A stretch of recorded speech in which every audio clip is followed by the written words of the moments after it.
I was diagnosed with an incurable cancer of the central nervous system called neuroblastoma stage 4. Doctor said no chance of survival, take your boy home and allow him to live the next few months with his family because there's nothing that we can do. But like everybody in this room, we all have choices, and the choices that we make each and every day can reshape and remold and redefine our future. My mum asked one question. I don't want to know what the chances are of my son dying is. I just want to know what the chances are of my son surviving is. The doctors gave me a 96% death rate. They said, go home. But my mum looked at my glass being 4% full and not 96% empty. But the next day, a doctor came in from America. He said, we're trialing a drug. It's called DTIC. Never been trialed on humans before, only on animals. We're going to trial it on 25 kids. And I truly believe that outside of love, hope is the most powerful word in the English dictionary. This instilled hope into our lives. We started this drug 9 a.m. Tuesday morning. Within 1 month, 20 out of the 25 kids had passed away. Within 90 days, 24 out of the 25 kids were dead. My mum, she would sit there and she would watch a doctor come in and zip up a body bag and wheel them out because of the same drug that she chose to put me on. I say to people all around the world that I'm one of the lucky ones. But I never say I'm one of the lucky ones because I'm still alive. I say I'm one of the lucky ones because I wasn't my mum. My mum had it tough. She had to make a choice to inject the drug into a child that has killed everybody that had ever taken. Until one day I was finally allowed to go home. The doctor said to my mum, your son, he will never go to school, he will never play sport, he'll be a housebound baby, and if he reaches his teenage years, it'll be a miracle. But we believed in miracles.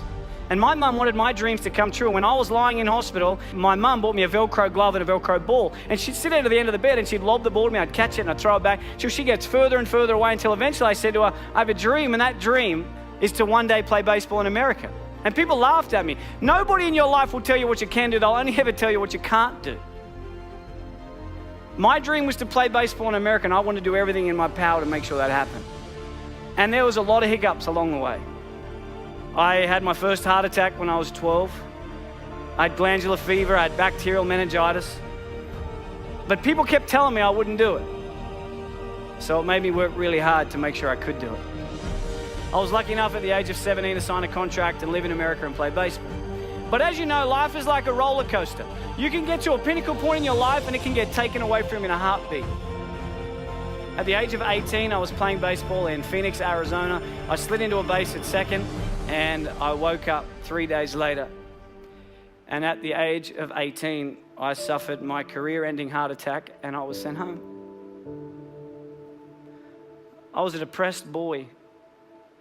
I thought life wasn't fair. And I would pray every night, but I wouldn't wake up in the morning. I just wanted God to take me. But I kept waking up every morning. Yet every time I've been knocked down, I always remember what my mum's taught me. Son, it doesn't matter how many times you get knocked down. It's about how many times you get back up that truly determines the quality of your life. When I got home, I got a job in banking. This guy, day 3, tall old guy came in. He said to me, Michael, I'm Tom, I'm the CEO, let's have a chat. I had no idea what CEO stood for, but I just went in there and listened. He said, Michael, where do you see yourself in 5 years' time?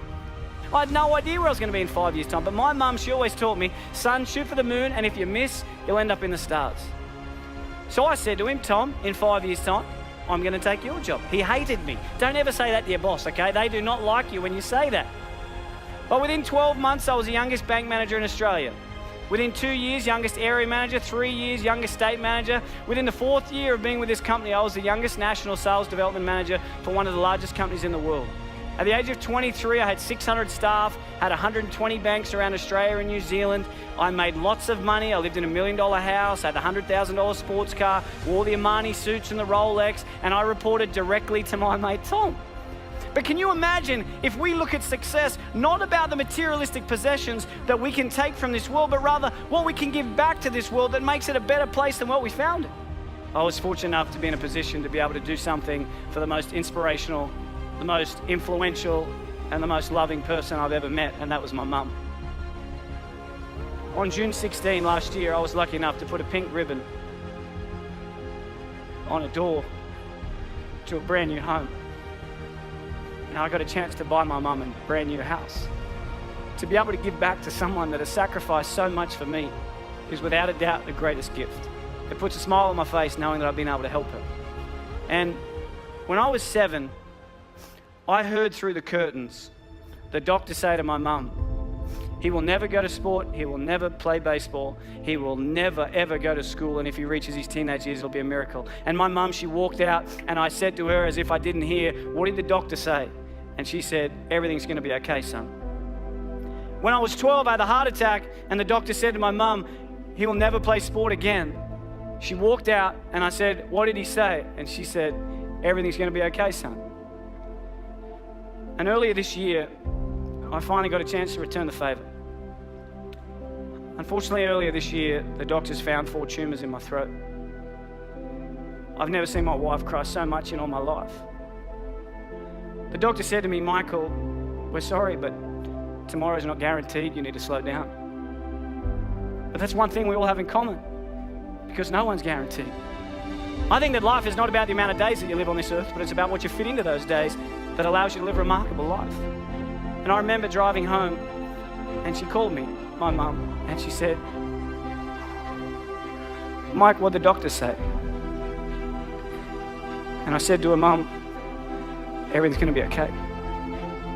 Every one of us, every single day, is blessed with the air that we breathe, the opportunities that we have. And I challenge you every single day to get out of bed and do something that your future self will be proud of.